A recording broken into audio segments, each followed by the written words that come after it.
your motherfucking hands up.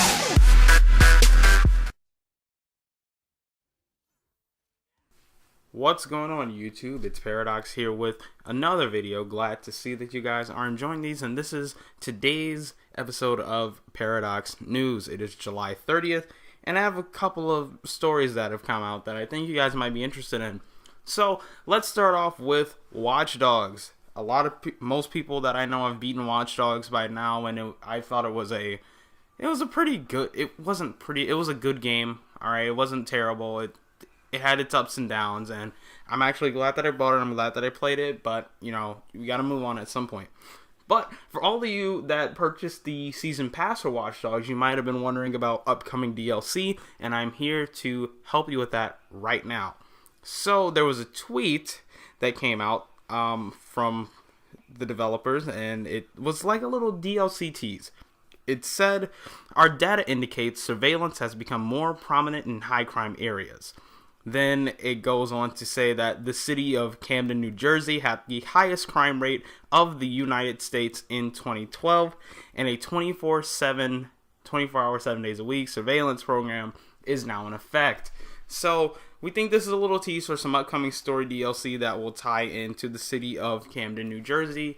How this is going to happen, when it's going to happen. Actually, when it's going to happen, there was a little tease saying this fall. Once again, I don't think it's a good idea to be putting out this DLC in the fall because you got Brooktober and so much other stuff. But I mean, you can drive server traffic back, so it's a hit or miss, really. So we're gonna have to see how that's gonna do.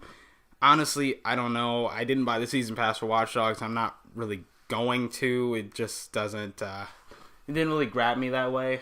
But hey, for all of you that did, I hope that you thoroughly enjoyed it. I hope that you've enjoyed all the DLC thus far, and I hope you enjoy whatever the city of Camden has to offer this fall. Now, I talked about EA Access on the last episode, right? And since then, we found out that Sony was actually in the running to get this program. I guess it was going to come to both platforms, but apparently Sony declined it because, and get this, seriously, because they felt it wasn't, in quote, good value. Like, wait, what? Now, I see that where they might be saying it's not worth a good value at the moment, but I mean, I think this program has a lot of room to breathe. EA Access has a lot of room to breathe, and really, I mean, you're paying $5 for select EA titles per month. I mean, a lot of people do buy these games, but for the people that don't, this is a lot of value coming out here. And the funniest thing here that I see coming out of this, there was a quote saying PlayStation Plus memberships are up more than 200% since the launch of PlayStation 4, which shows that gamers are looking for memberships that offer a multitude of services across various devices for one low price. We don't think asking our fans to pay an additional $5 for a month of this EA-specific program represents a good value to the PlayStation gamer. Now, the funniest thing in that quote to me is the fact that they talked about PlayStation Plus subscriptions being up 200% after the launch of the PlayStation 4. Like, you have to have PlayStation Plus to use online multiplayer for the most part. Like, for 95% of the games out there, you need PlayStation Plus to play online. So I think that's funny because the subscriptions have to go up, right? They absolutely have to go up, especially if you have all these people who weren't already in the PlayStation ecosystem to begin with coming over. That's just my opinion. Now, do I think there was more than them not thinking it was a good value? Yes, I think there was something on business terms or something. I think there's something underground or behind the scenes that we don't see that negatively affected cooperation between these companies. But, you know, as someone who primarily plays PlayStation, it's sad to see that isn't coming to the platform supposedly anytime soon, right? So, I have another story for you guys right now, and it's about Homefront: The Revolution. If you've been paying attention, actually, Crytek has been under a bit of financial trouble, moving from like a developer to a publisher and having two studios and working on these titles that weren't necessarily making a lot of money.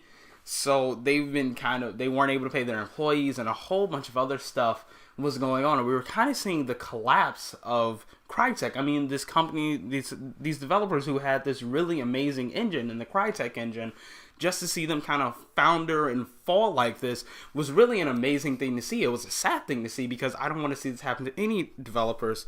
But it looks like Homefront: The Revolution will be saved, as the devs have moved to Deep Silver, the parent company under Crytek now. So Deep Silver has taken over that project, and Crytek is scaling back its 2 studios. This article is coming from Polygon, but I mean, everyone's really putting this out there. So the Homefront intellectual property from Crytek has been taken, and Deep Silver is founding a new studio called Deep Silver Dambuster Studios, which will handle the development of the Homefront series going forward.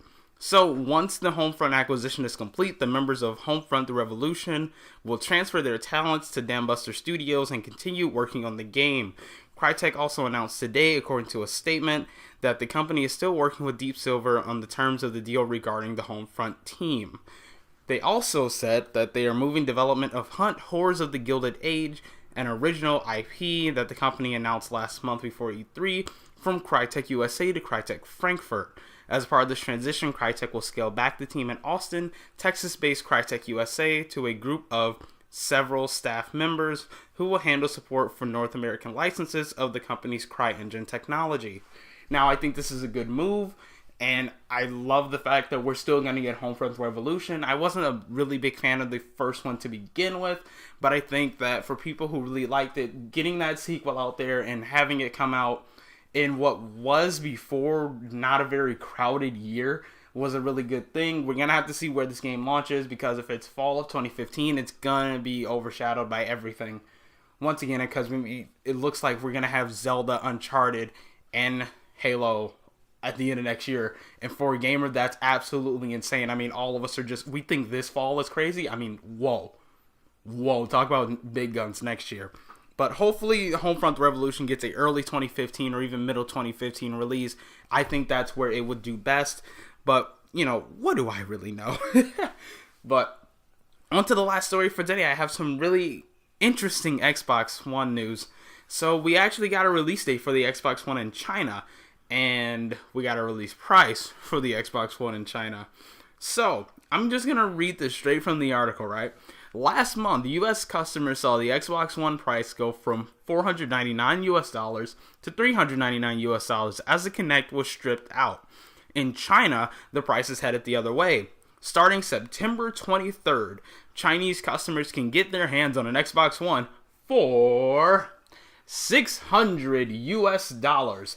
Whoa, good golly, $600. So it's going the opposite direction now. I don't know why this is happening. Honestly, I'm no expert in that.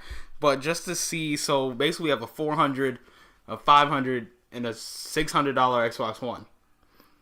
Very interesting. Why does it cost $600 in China? I don't know. I really don't know. I mean, it's made in China. It's produced and it's manufactured in the U.S. or something like that. I'm not 100% sure. But they have to so it's going from China to the U.S. back to China? What? I don't understand.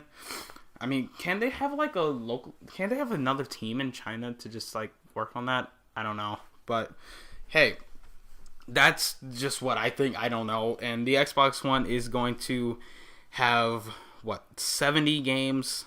Yep, Chinese gamers can choose from even more than 70 games plus the array of entertainment options available on the Xbox One, and that is looking like at launch.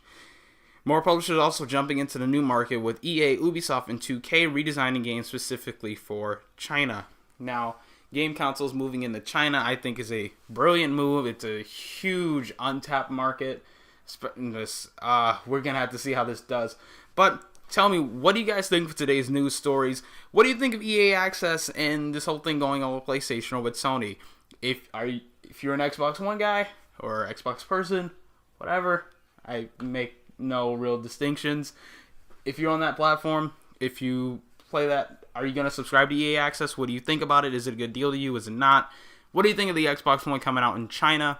Do you agree with that price? Why is that price there to begin with? If you're a fan of Watch Dogs, what do you think of this upcoming DLC? And how do you think the city of Camden is going to tie into the story? And Are you guys happy to see the Homefront Revolution's actually been saved and that Crytek will remain here in the community? You heard my thoughts, and leave yours down in the comments below. Thanks for watching. I'm ParaDoX, and I will see you guys in the next video. Peace.